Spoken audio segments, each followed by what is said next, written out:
Jiang Tian stared out over the crumbling skyline of the ruined city, his feet perched lazily on a broken piece of concrete, a half-drunk bottle of water dangling from one hand.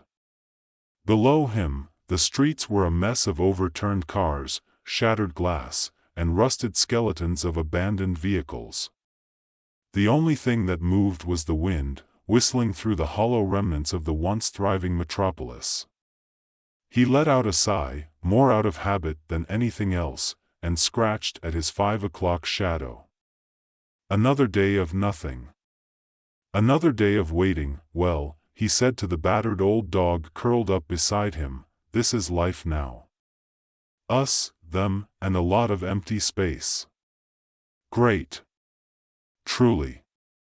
The dog, a scraggly mutt who'd apparently forgotten what a bath was, didn't respond, though it did flick its tail lazily in his direction. The apocalypse hadn't come in the form of nuclear war, pandemics, or zombies.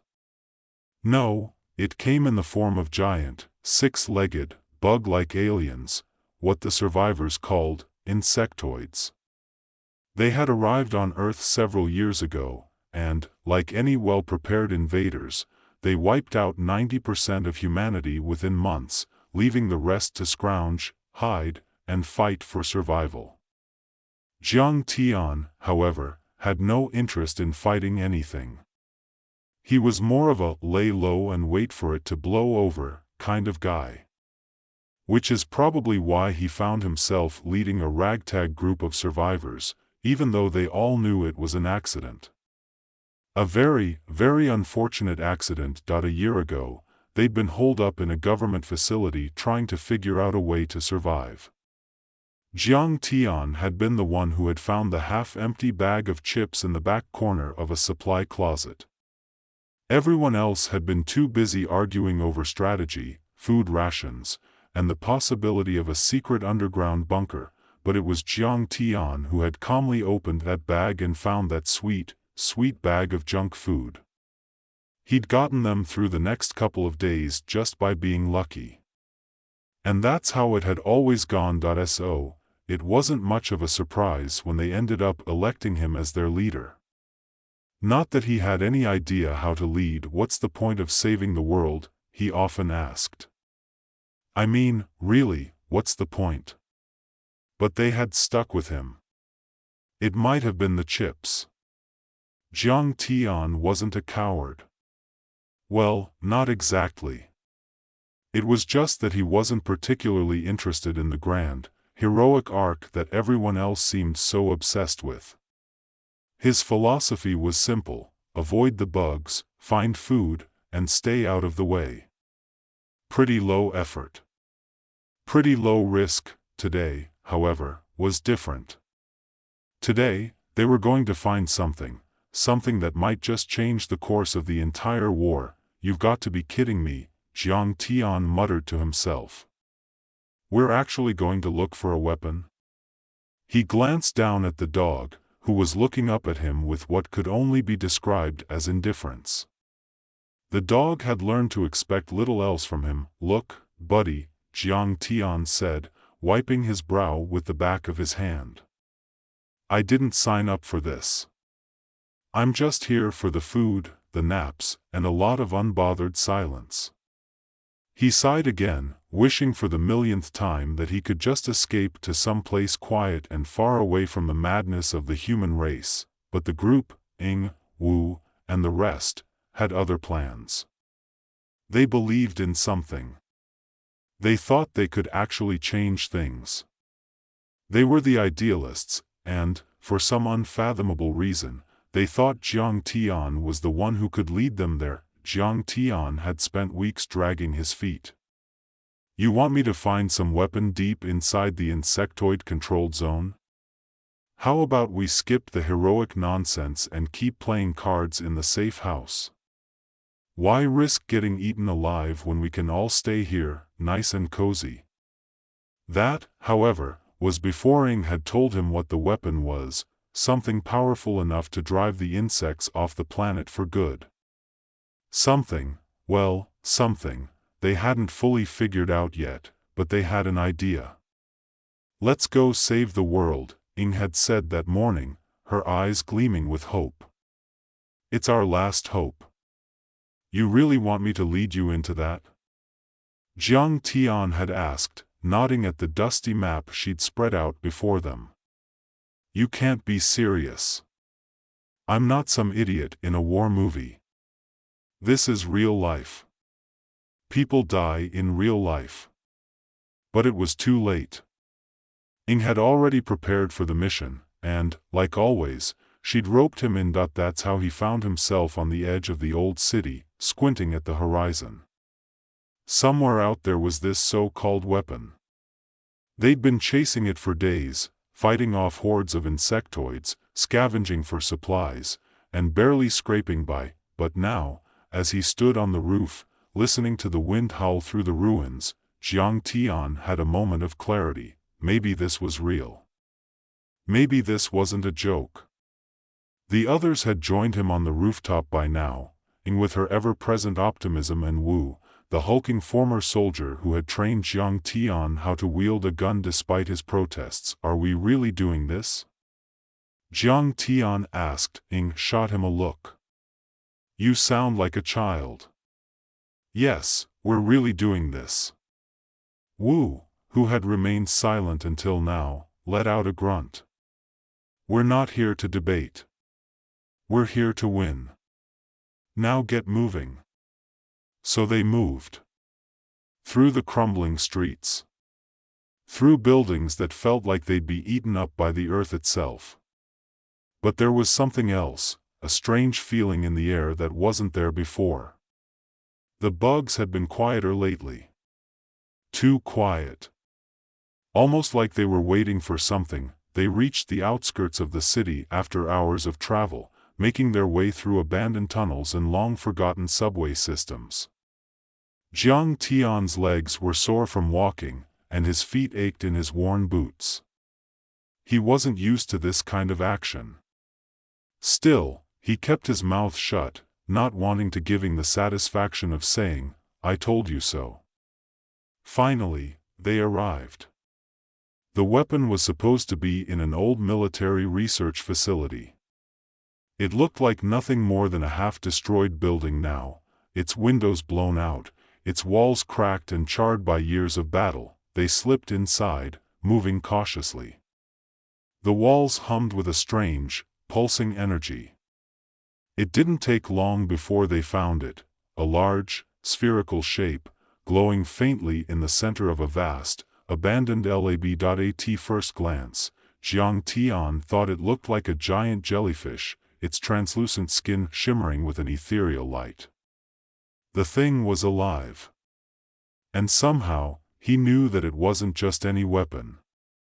It was something else. Ying's eyes widened. This is it. This is the weapon we've been looking for. Jiang Tian stared at the glowing mass, then back at his team. He was starting to get a sinking feeling in his stomach. They had been looking for an alien weapon, yes, but this? This was different. Guys, he said, taking a step back. Is it just me, or does this thing look alive? Jiang Tian, stop being such a coward, Ing snapped. We don't have time for this. It's our only chance. As they got closer, Jiang Tian felt an odd pull in his chest. The thing wasn't just alive, it was communicating with him. Somehow. With a voice in his head. His pulse quickened, but that voice wasn't what they expected. Instead of the typical alien drone, it was more personal. Help me, it whispered in his mind, a soft, almost desperate plea. Jiang Tian looked over at Ing, who had begun to approach the glowing mass. He wanted to tell her to stop, to run, but something held him in place. What if this really was their last hope? Before he could stop himself, he reached out a hand. Jiang Tian's fingers brushed against the smooth, gelatinous surface of the glowing mass, and his chest tightened, like a weight had settled in the pit of his stomach. The whisper in his mind grew louder, more insistent. "Help me." It wasn't a command. It was a plea, a desperation that he couldn't ignore. He jerked his hand back, but his body felt strangely heavy, as if something was pulling him toward it. Ying, always the optimist, took another step forward, her expression a mix of awe and determination. "It's okay, Jiang Tian. This is the answer. We've found it." But something felt wrong, deeply wrong. The air in the room hummed with a faint, almost painful vibration, like the building itself was holding its breath. Wu, who had been silent up until now, frowned and looked around. "Something's off," he muttered. Jiang Tian could feel the strange energy radiating from the creature, or whatever it was. It wasn't just alien.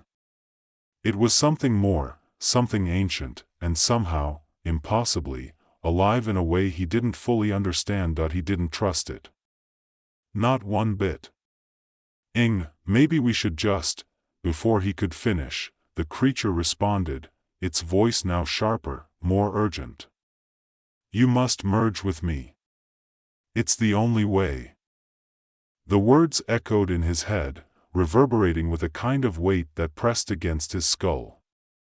His vision blurred for a moment, and when it cleared, the room around him felt impossibly vast, stretching in all directions like the universe was expanding. He stumbled backward, heart pounding in his chest.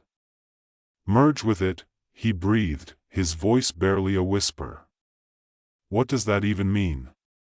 Ying turned to him, her eyes wide. "It's the weapon, Jiang Tian. We've found it. We can finally stop." Jiang Tian held up a hand, his heart thumping in his chest. "No one's merging with anything. We don't even know what this thing is. It could be God knows what." Wu stepped closer, gripping his rifle tighter, his face etched with suspicion. "It's speaking to you, right?" he asked Jiang Tian. "I heard it too." Jiang Tian nodded, his mind reeling. "It's not what I expected. It's alive. And it wants me to merge with it." Ying's expression softened. "It's asking for help, Jiang Tian. This could be the only way to stop the insects once and for all. But what if it doesn't work like that? What if it's some kind of parasite?" Jiang Tian shot back, panic rising in his throat. "You saw what happened to the last group of researchers who messed with this thing. They didn't come back, did they?" There was a long silence as everyone processed his words. The glowing mass before them seemed to pulse, as though it was listening to their conversation. Every few seconds, the hum in the room grew louder, almost like the creature was breathing. Jiang Tian took a few cautious steps back, his hands trembling. "I didn't sign up for this, Ying. I'm not," his voice faltered. He wasn't a hero.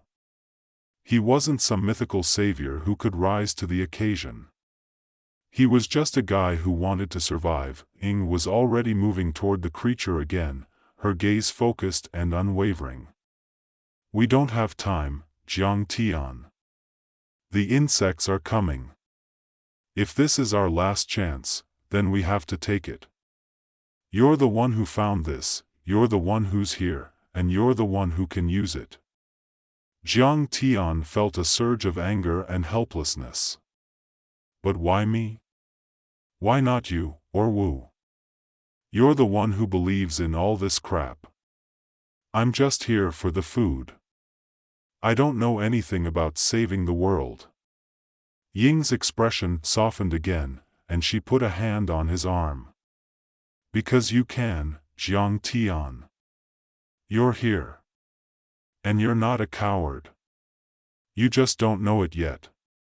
He felt a pang in his chest at her words, the weight of her belief in him settling over him like a crushing burden. For a moment, he wanted to scream, to run, to leave them all behind and go back to his comfortable apathy. But in the back of his mind, there was a flicker of something else. Something more than just survival. "Help me." The voice returned, this time in his bones, vibrating through him like it was part of him. He felt a sudden, overwhelming urge to respond, to give in. Whatever this thing was, it wasn't asking for much. Just, everything. Jiang Tian closed his eyes, feeling the weight of the decision press down on him. Was this really the way forward? Was there any other choice? The insectoid creatures were closing in. They were smarter than anyone gave them credit for, and they had a relentless drive. The planet would fall in a matter of days if they didn't do something drastic. He opened his eyes, staring at Ying, who was still watching him with that quiet, unshakable faith. Maybe she was right. Maybe he wasn't just some coward, some slacker who couldn't see the bigger picture. Maybe he could do something. Maybe, all right, he said, his voice shaking. But if I end up turning into some kind of bug, I'm blaming you. Ying didn't answer. She just smiled, a small, knowing smile that told him she wasn't worried. Wu grunted, stepping back with a half-sarcastic, half-serious laugh. Well, if you die, at least we'll know what happened. Let's do this. Jiang Tian took a deep breath and stepped forward. His heart was beating so fast now, he could hardly keep track of his thoughts. The mass pulsed again, like a living heartbeat, and the whisper in his mind became a song, drawing him in. Help me, merge with me, together, we will cleanse the earth. His fingers hovered above the glowing surface, his body stiff with uncertainty. The thing was inviting him. It was asking him. All he had to do was reach out. So, he did. As soon as his hand made contact, a shock of energy coursed through his entire body. It was like being struck by lightning and dunked in ice water at the same time. His skin tingled, his thoughts scrambled, and for a moment, he couldn't tell where he ended and the thing began. The world tilted. His vision blurred, his mind was flooded with alien memories. Flickers of a distant, starry world. Voices in an ancient language. A history of war, of conquest, of extinction. And then, the voice spoke again, but this time it was not in his mind. It was in his chest, in his very bones. You are the vessel now. You are the one who will shape the future. Jiang Tian gasped, his chest heaving as the energy surged through him, consuming him from the inside out. His heart hammered so loudly, he thought it might burst. Then, the world went silent. The pulsating energy stopped, and for a moment, Jiang Tian felt nothing. No pain, no fear, no anything. That he opened his eyes. He was still standing in the lab, still holding his hand against the creature. But something was different. Something was inside him. It wasn't just the voice. It was the power. The raw, undeniable power that now flowed through his veins, filling every inch of his being. He felt as if he could move mountains. As if he could destroy entire armies with a flick of his wrist. And then, the knowledge came, this was the weapon. This wasn't a bomb. It wasn't a machine. It was something far more dangerous. Far more complex. It was a living force, something ancient and vast, and it had chosen him as its new host. He turned to Ying and Wu, both of them staring at him, eyes wide in disbelief. Jiang Tian looked down at his hands. His skin was tingling, almost glowing. He could feel the thing inside him, whispering, urging him forward. It's time, he said, his voice low and steady. His gaze met Ying's, and for the first time, there was no doubt in his mind. Let's finish this. The building trembled, and somewhere in the distance, the faintest sound of the insectoid horde echoed through the air. The battle was coming, and Jiang Tian, whether he was ready or not, was about to lead them to victory. End of the story.